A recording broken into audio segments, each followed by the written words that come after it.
Welcome to Flight Path, the podcast where we explore the journeys behind bold leadership, innovation, and impact.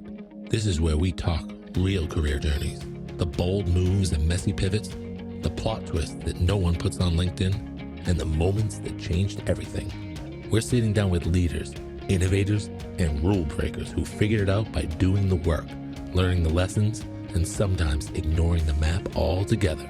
If you're navigating leadership, healthcare, tech, or just trying to figure out what's next without losing your mind, you're in the right place.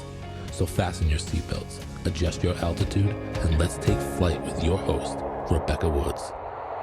Hello, everyone, and welcome to Flight Path by Bluebird Leaders, where we spotlight women and our male allies shaping the future of healthcare and technology.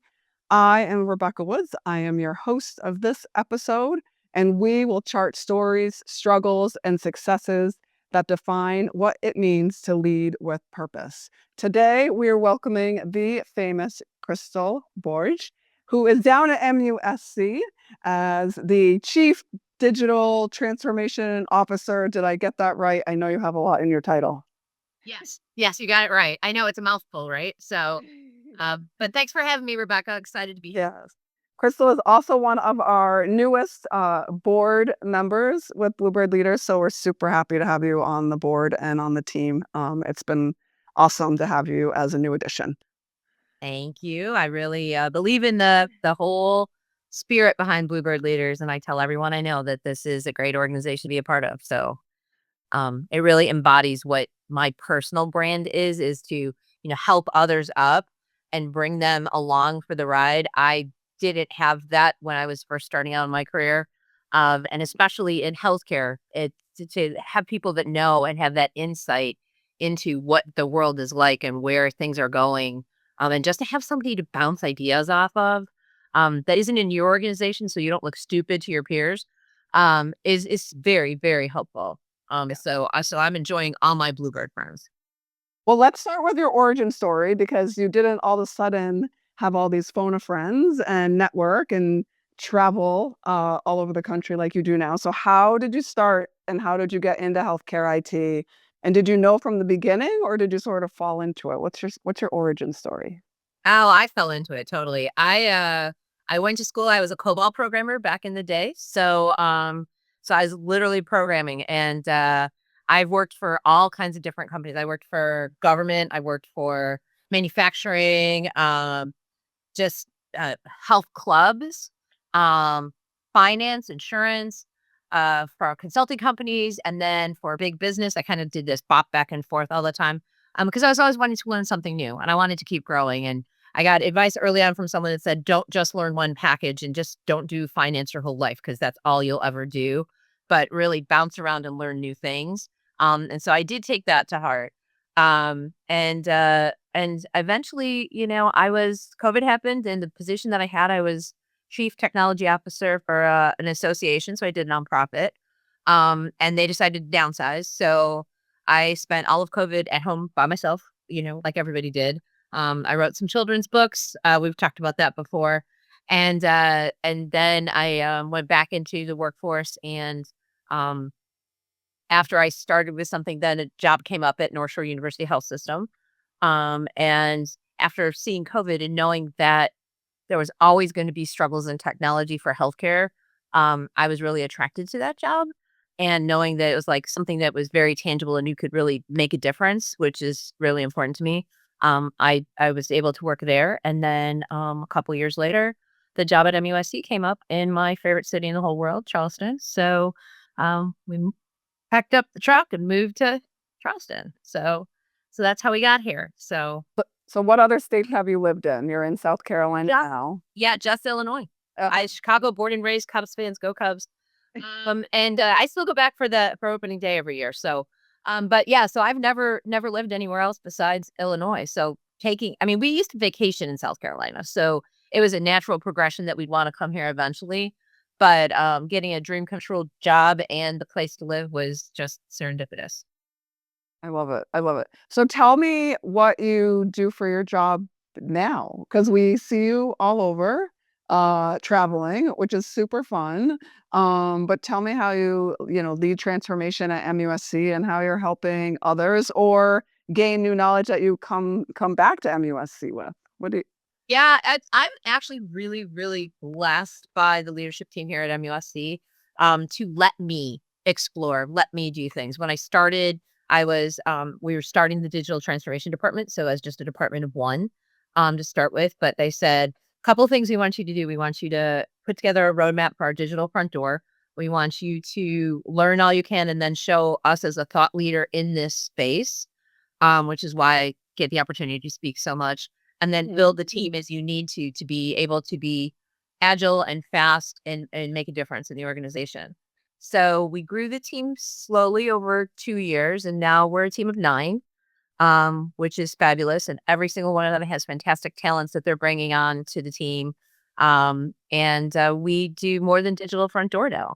I mean, we've just gotten a new website. We worked with our marketing team on that. We put in DexCare, which is a find a provider platform, and that changes how we do online scheduling. We've got Notable, which is, AI agents, and we've got a flow builder that we hired just to build flows in that space. We've done a lot of pre-registration, care gap closures. That one's my favorite, actually, of all the things we've done, because we send out notifications that you're due for a mammogram. And especially after COVID, people didn't go. And so when we started doing that, we got responses right away. The first night we sent it out across the state of South Carolina, we had 159 women sign up for mammograms the first night That's amazing. without anybody having to do anything other than send them a text. So much so that the hospitals in the regions were calling me going, your bot is broken. This can't be right. We can't be having this much stuff. And I'm like, no, it's right. He goes, no. There's no way these many people signed up. And I'm like, no, they have to push a button so I know they signed up. Did this have to do that on the portal? Like once they got the text No, message? it was all text message. They didn't have to log in or anything. Oh, so you made it easy. You made it Amazon easy. I made it easy. And then they were like, well, if we have adverse effects, we have to call people, and we don't have enough people to call. We had the slots of them. We didn't have enough people to call. And so we found an operations problem behind the scenes to figure out how we could make that happen so that we didn't have to turn it off and people kept going. Since we started that, we've had over 200 women who have had adverse effects. And did have to call and brought them back in. So in those cases, like we're in technology, right? We're not on the front lines. We don't get to do that, but in a little tiny way, kind of helping save lives a little bit. Like the stories. Yeah. Which I think this just warms my heart so much. And then we put in a voice bot. We have voice technology across our patient access centers now in RevCycle and that. So we have Emily, the voice bot, who literally has natural language processing, and she's talking to people and answering questions and, canceling appointments and all that good stuff. So those are some of the things that we're doing. A lot of it comes down to change management and how you help people get through those changes. And then, making sure you have KPIs and you can prove, what you've done. So, and building that trust factor so that we can, do new projects. Yes, I said I was going to do it. This is how I do it. I always execute the same way. And we go from there.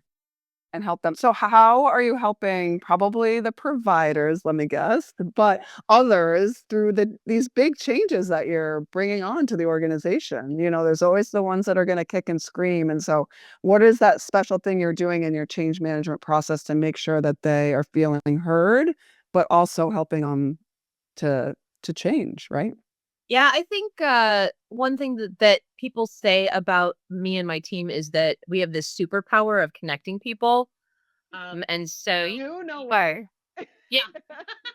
And so what we do is when we start looking at a problem, it's not like, oh, we saw XYZ software, so we must have it. It's like the shiny unicorn I'm always talking about, right? But that's not it. Instead, it's, oh, you have a problem. Let's whiteboard the problem. Let's get all the people together, whoever it is, if it's clinicians, if it's back of the house, if it's front desk people, and then make sure we include marketing and, whoever else operations wise, all in a room. Let's talk about a problem. Some big work sessions we've done are like, how do we get CGM more prescribed for people with diabetes?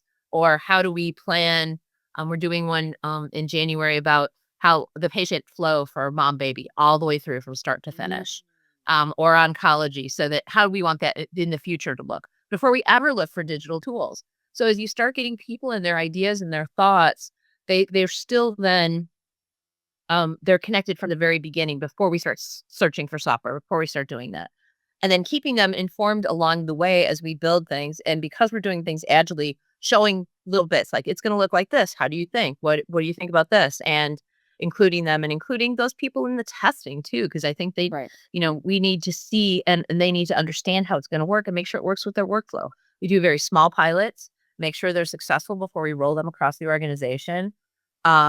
Pivot, change, add features, and then make sure that we have champions. I mean, I can talk until a blue face. Rebecca, you know this. You're a tech girl, right? And so that's great. You're a tech girl. Give you a little pat on the head because you do technology, but you don't know what it's like to be a doctor. You don't know what it's like to work in the patient access center. You don't know what it's like for these other areas. So how can you possibly tell me how to run my side of the business?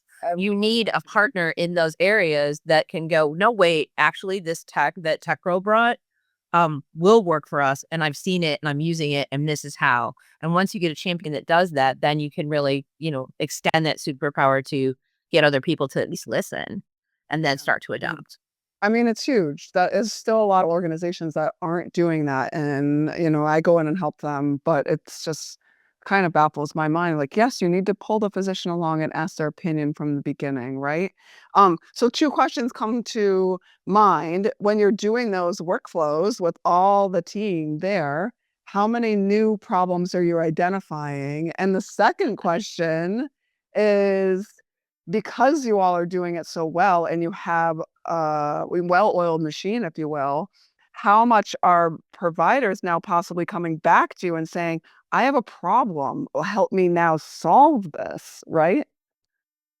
Yeah, I think that happens a lot. I have a whole board of, hey, I'm thinking about this and that and kind of stuff. And it's budget season, so it's a good time to start planning those types of things. And there's many rooms that I'm in now where it's like, if we only could do, and then people just go, Crystal, like, okay, I've got a tool for it, or I can find a tool for that or something. And Yeah. then it becomes we only have so much bandwidth, so we can't do everything all at once. Um, but yeah, I mean, that we keep training people, we keep doing stuff, we grow our team and get them along so that they, I'm trying to teach them the same skills that I have, that Franco, my director, has to be able to do those kind of sessions along the way. And we have fellows. We're one of several schools that have MHA fellows that are part of it. And so we bring the fellows along, we let them test, we let them, lead some of these things so that they can learn early in their career how to do this when they go, whether they stay with us or they go someplace else. Yeah, I love that fellow program that you all have. I mean, there's a lot of that for providers or nurses or other, clinical roles, but to have that in IT and have them learn, it's just it's amazing. How often are you in the room, making decisions and you find out that you actually have some software that, might be on the shelf getting dusty that you don't have to spend money on, right? I think it's my question is leaning towards, well, you're just sort of throwing sparkle on everything and it's the shiny object and we can't do that, right? So how often are you all getting creative with something that you might have so that you're not going to the CFO to ask for more money, more money, more money? Yeah, we definitely look at our core stuff first because we can't point solution the world, right? I mean, as much as there's a lot of great point solutions and there's this that does blah blah blah and this that does blah blah blah and please buy this. Um, is there another way to do that? Is there a way that we can do even part of the workflow that is bothering you today that will get you 60% better transformation and that so that you can have more throughput for now? And then we can talk about when we budget or do something else later.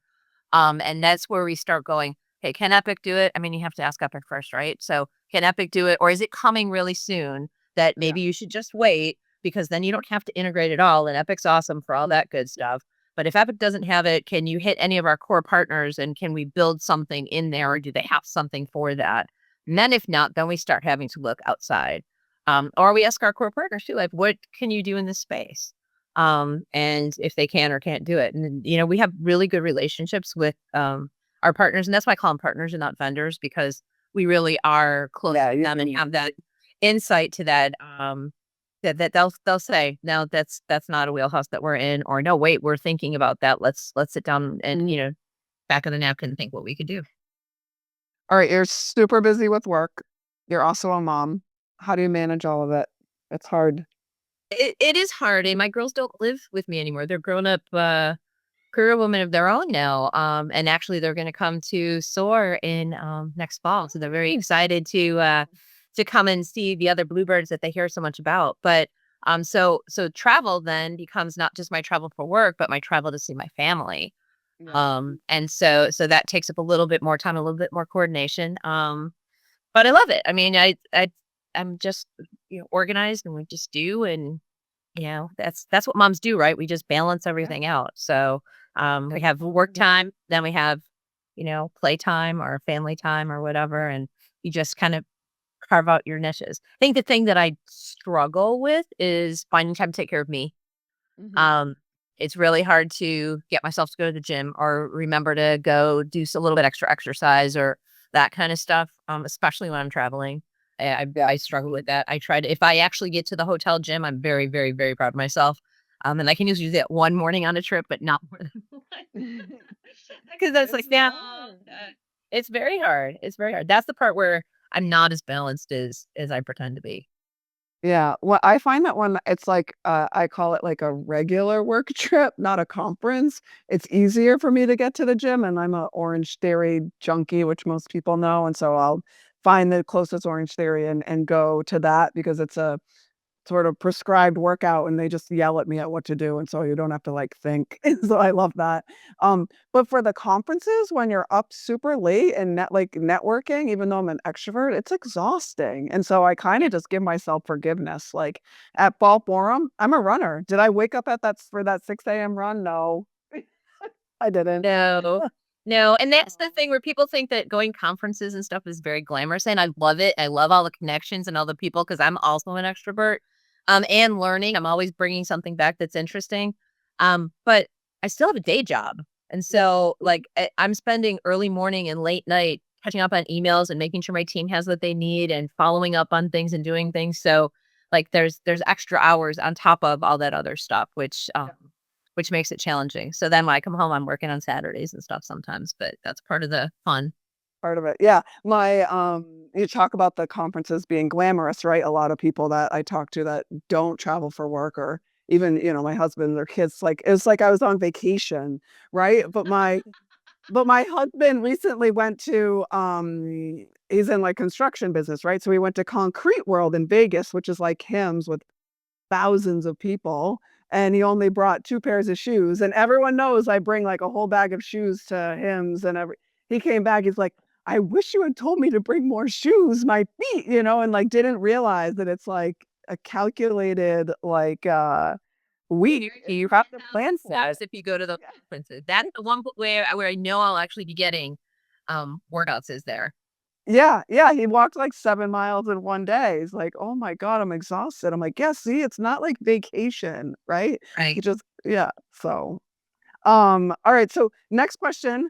With, everything that you've learned, over the years, what do you find that your superpower is that, you're giving back or teaching to others, or other women in the industry? Because 'Cause we're here with Bluebird leaders, but, how are you giving back? Yeah, I think it's, I well, if people ask for a phone call for a mentoring session, I always say yes. Yeah, you It's do. very rarely that I say no. Um, and so I'm always willing to do that because people have done that for me. I've reached out, I've seen people speak on LinkedIn or on stages and just LinkedIn them and then said, "Hey, I heard your talk and I thought it was really cool. I would love if you could give me a couple of pointers." Sarah Vaezi did that when I first started here at MUSC. I saw her on a LinkedIn podcast and I just sent her a quick LinkedIn message and she had her admin setting me up for an hour worth of time right away. And I was just shocked. I was just like, she's giving me this gift. And, I've had other people that have given me dashboards or shown me other things. And so I always give back. My mom's even said, like, how do you have time to do that with everything else that you're doing? And it's, Mom, you told me to do unto others as I have had. I said, she goes, "Oh, I hate when you throw back words in my face. But you're right. That is what I taught you to do." So yeah, I always pass that down. I think it's that whole bringing people along. Like, I think superpower is definitely that big work session, that getting people the buy-in, that telling stories. I think I did mentor a bluebird, and it was explained to her that she needed the numbers to back up where she was going because she wanted to move ahead. So be able to show like tangibly, what have you done? Have you, created 500 of this? Have you done saved this much? And then have a story behind it of what that impact means. And the numbers and the storytelling together is what gets you noticed and remembered and up to that next level. Just like the imaging story that, you told us at the beginning, right? You had the numbers, you had the data, but then the, like, personal touch story, also, um, yeah, it's a good selling point, easy to sell. So, Yep. um, last question. My little one has asked this and she could speak to everybody and she keeps a tally and it's super cute. So I want to continue it on this podcast. Um, what is your favorite color? Pink, which is why the pink yellow was so cool that I got to buy. There was a reason for me to buy a pink dress. I So love yeah, that. pink. All right, so you'll have to do a little pink in your black and gold dress for 2026. Okay, so then for the listeners really ready, 2027, we're going blue. So, because we're going to be on the East Coast in the Boston area, so we're going to go blue gala. So, Blue get yellow. ready. Thanks so much for coming on the show, and we will see you around for sure. I know it. Sounds good. Thanks, Rebecca. Awesome. Bye, bluebirds.